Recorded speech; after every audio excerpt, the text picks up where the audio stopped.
हम चाहते हैं कि हमारे बच्चे को रोजगार मिले। हम चाहते हैं कि हमारा बच्चा हमारे घर में पैसा लेके आए और बोले कि माँ, तेरे को बाहर सरकार के फ्री खाने राशन की स्कीम पे जरूरत नहीं है, मैं तेरे लिए कमा सकता हूं। इन्होंने साथियों हर स्तर पे आपके साथ धोखा किया है और अब आपका समय आ गया है इनसे सवाल करने का कि भाई किस तरीके से तुम सरकार चलाते आए हो। अब समय आ गया है इनको इनकी हरकतों के लिए अकाउंटेबल होल्ड करने का। साथियों, ये लोग पिछले 10 साल से आपके साथ हैं, ये 10 साल से आप पे राज करते आए हैं और आज भी जब ये आपके बीच में आएंगे तो अगले 15 साल का सपना दिखाएंगे। ये अपना पिछले 10 साल का रिपोर्ट कार्ड नहीं देंगे आपको। साथियों, मैं बहन जी का गवर्नेंस मॉडल आपके सामने रखता हूं। हम 2007 में सत्ता में आए थे और हम 2012 तक सत्ता में थे, पर आज भी बहन जी के ऊपर से गाइडलाइंस है कि आप आगे आने वाले 5 साल के लिए क्या करेंगे वो नहीं बताएंगे। आपने पिछले 5 साल में क्या किया आप वो बताएंगे। जनता को पता होना चाहिए कि आपकी कार्यशैली कितनी मजबूत है, वो आपके भरोसे पे वोट दे, आपके काम पे वोट दे। तो साथियों, मैं आपके सामने बहन जी के कुछ काम आपके सामने रखता हूं और आप ही डिसाइड करना कि आपके लिए, आपके बच्चों के लिए सही नेता कौन है। बहन जी के गवर्नेंस मॉडल के तहत साथियों, बसपा की सरकार ने महामाया गरीब बालिका आशीर्वाद योजना चलाई थी, जिसके तहत 3,25,000 बच्चियों को 1-1 लाख रुपए देने का बहन जी ने काम किया था।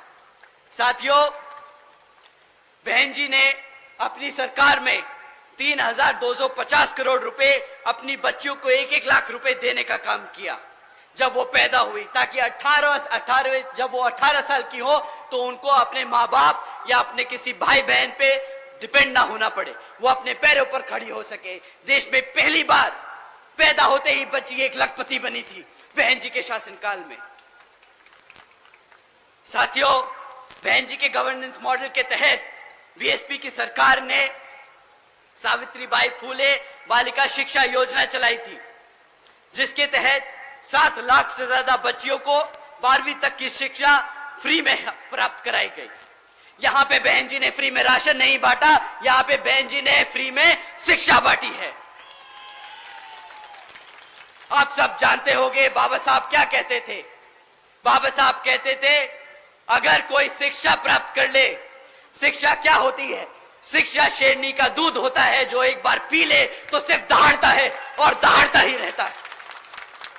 बहन जी ने अपने प्रदेश में हर एक बच्ची को एक शेरनी बनाने का काम किया। साथियों, इस स्कीम के दौरान बहन जी ने अपनी बच्चियों के लिए 600 करोड़ रुपए खर्चे थे। हमने कभी इधर उधर पैसा नहीं उड़ाया। बहन जी ने हमेशा बहुत टारगेटेड, बहुत सटीक तरीके से सही जगह वो पैसे का इस्तेमाल किया, ताकि आने वाली जनरेशन किसी के सामने हाथ ना फैलाए। साथियों, बहन जी मॉडल ऑफ गवर्नेंस के तहत बसपा की सरकार में प्रदेश में कई व्यवसायिक technical institutions, engineering colleges, polytechnic एवं इंडस्ट्रियल ट्रेनिंग इंस्टीट्यूट्स एवं अन्य पिछड़े वर्गों के लिए इन सभी कॉलेजेस, इंस्टीट्यूट्स और एजुकेशन सेंटर्स में 27% सीटों की आरक्षण तय की। साथ ही साथ इसमें पहली बार सरकारी कॉलेजेस में पिछड़े वर्ग के लिए 27% आरक्षण हॉस्टल्स में तय किया। साथियों, बहन जी ने हर वर्ग का ध्यान रखा। वो चाहती थी कि हर बच्चा पढ़े, हर समाज, हर वर्ग का बच्चा पढ़े। किसी के लिए पढ़ाई के लिए पैसा एक मुश्किल ना बन पाए। यहां पे पिछले 10 साल से कांग्रेस, बीजेपी की सरकारें चलती आ रही हैं विभिन्न प्रदेशों में, और सत्ता में केंद्र में भाजपा की सरकार। क्या आप उनसे पूछिए कि भाई तुम फ्री की राशन की बात करते हो, कितने कॉलेजेस बनवाए तुमने, कितने कॉलेजेस चल रहे हैं, कितने बच्चों को तुमने पढ़ाया? सवाल आपके भविष्य का है साथियों। आपके आज वोट डालने से आपके बच्चों का भविष्य बदलेगा। आप लोगों ने अपना जीवन जी लिया है, आज आपके बच्चों के लिए आपको लड़ना होगा। साथियों, बहन जी के मॉडल ऑफ गवर्नेंस के तहत बसपा की सरकार ने सरकारी नौकरियों के साथ साथ देश में पहली बार सरकारी ठेकों में भी आरक्षण की व्यवस्था तय की। हमारे लोग, पिछड़े वर्ग के लोग, बहुजन लोग खाली सरकारी नौकरियों में आगे नहीं बढ़ेंगे, वो प्राइवेट सेक्टर में भी आगे बढ़ेंगे। वो अपने पैरों पर बिजनेस खड़ा कर खड़े होंगे। साथियों, वो अपने आप को नौकरी मांगने नहीं, नौकरी देने लायक बनेंगे। बहन जी ने हमेशा से आप सबके लिए, हमेशा आगे के लिए सोच के काम किया। साथियों, बहन जी के मॉडल ऑफ गवर्नेंस के तहत बसपा की सरकार ने कृषि व संबंधित कार्यों में सबसे पहले मिनिमम वेजेस को 55 रुपए से बढ़ाकर 100 रुपए प्रतिदिन किया। साथियों, साथ ही साथ अन्य पिछड़े वर्गों के लोगों की क्रीमी लेयर की वार्षिक आय 3 लाख रुपए से बढ़ाकर 5 लाख रुपए कर दी, ताकि उन सभी लोगों को फाइनेंशियली लाभ हो सके।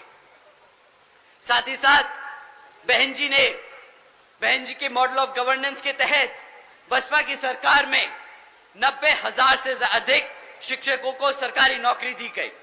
1 लाख से अधिक सफाई कर्मचारियों को सरकारी नौकरी दी गई। 2 लाख से अधिक जवानों को पुलिस फोर्स में भर्ती किया गया। और साथियों, अपने 5.5 साल के शासनकाल में 6 लाख से अधिक अपर कास्ट समाज के सभी कमजोर लोगों को विभिन्न सरकारी नौकरियों पे, पदों पे नियुक्त किया गया। और साथियों, आप जानकर हैरान होंगे, ये सारे काम बहन जी ने तब किए जब पूरी दुनिया आर्थिक मंदी के दौर से गुजर रही थी। इसे कहते हैं फाइनेंशियल इंस्टीट्यूशन, फाइनेंशियल नॉलेज की एक सेंसिबल तरीके से गवर्नमेंट रन करना। साथियों, बहन जी ने कभी सरकारी खर्चे से अपनी सरकारी नीतियों को चमकाने का काम नहीं किया। जो आप सब जानते हैं, भाजपा बखूबी जानती है। 100 करोड़ सैंक्शन करेगी पॉलिसी के लिए, उसमें से 75 करोड़ रुपए उसको एडवर्टाइज करने के लिए खर्च देगी। बहन जी ने कभी ऐसे काम नहीं किए। उन्होंने आपके टैक्स के कमाए हुए पैसे को बखूबी समझा कि वो कितनी मेहनत से कमाया जाता है, और सब जगह वो बांटने का काम किया, क्योंकि वो हमेशा से चाहती हैं कि बाबा साहब और मान्यवर साहब श्री काशीराम जी के सपनों को वो इस प्रदेश में नहीं बल्कि पूरे देश में लागू करके उनके सपने को पूरा कर सके। साथियों, मैं दिल से ही नहीं बल्कि दिमाग से भी आपसे बोलूंगा कि काम ले इस बारी। दिल से आदमी भावुक होके बोलता है, भावुक होके एक्शन लेता है। कभी लगता है कि यार मेरे समाज के, मेरे परिवार के, मेरे दोस्त यार के यहाँ घटना हुई तो मैं भी उसके साथ जाके खड़ा हो जाऊं, मैं भी आंदोलन करूं, मैं भी पुलिस से झगड़ूं, मैं भी एसपी और डीएम से लड़ूं कि उसको न्याय मिलना चाहिए। साथियों, ये भी तरीका होता है, बट ये कभी बीएसपी का तरीका नहीं रहा। कभी भी बीएसपी के लोग सड़क पे उतरकर किसी से लड़ाई झगड़ा नहीं करेंगे। हमारे लोगों ने हमेशा सूझबूझ और दिमाग से काम लिया। बहन जी ने हमेशा समझाया कि साथियों, सड़क पे उतरकर झगड़ा कर आपको आपके लोगों के लिए न्याय नहीं मिलेगा। आपको अपने समाज के लोगों के बारे में और अपने समाज को जागरूक करके, वोट डाल के अपने लोगों को तख्ता में बिठाकर उन लोगों के लिए न्याय मिलेगा। साथियों, पिछले कुछ सालों से आप लोगों के बीच में इन विरोधी पार्टियों ने किस्म किस्म के लोग छोड़ रखे।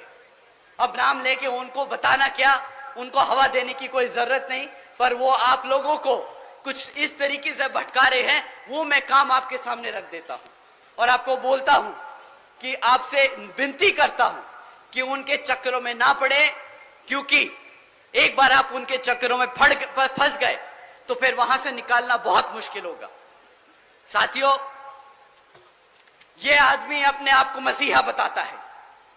ये आदमी कहता है कि मैं सड़क पे उतरूंगा अपने समाज के लिए, आंदोलन करता है, झगड़ता है, लड़ता है, हमारे युवा साथियों को लेके पहुंच जाता है। फिर क्या होता है, हमारे युवा साथियों पे मुकदमे होते हैं, और जैसे ही मुकदमे होते हैं वे बेचारे ढूंढते फिरते हैं कि भाई साहब हमें बचाओ। वो आदमी फिर यहां से छोड़ के दूसरी जगह भाग जाता है, वहां पे आंदोलन करता है। और इस कारवां में हमारे सभी युवा साथियों पे मुकदमे दर्ज कराता जा रहा है। अगर आप पे एक बार मुकदमा दर्ज हो गया साथियों, तो सरकारी नौकरी मिलने में मुश्किल हो जाएगी, रोजगार मिलने में मुश्किल होगा। ये आपको आज गरम खून नहीं दिखा के, इमोशनल करके आपको सड़कों पे ले जा रहा है और बाद में फंसा रहा है। साथियों, सड़क पे लड़कर आपको वोट, आपको आपकी ताकत, आपको सत्ता में आने का मौका नहीं मिलेगा। आपको अपने समाज को जागरूक करके, अपनी पार्टी को मजबूत करके, उसको सत्ता में लाकर न्याय और रोजगार मिलेगा। साथियों, ऐसे नहीं मिलता रोजगार, ऐसे नहीं मिलता न्याय।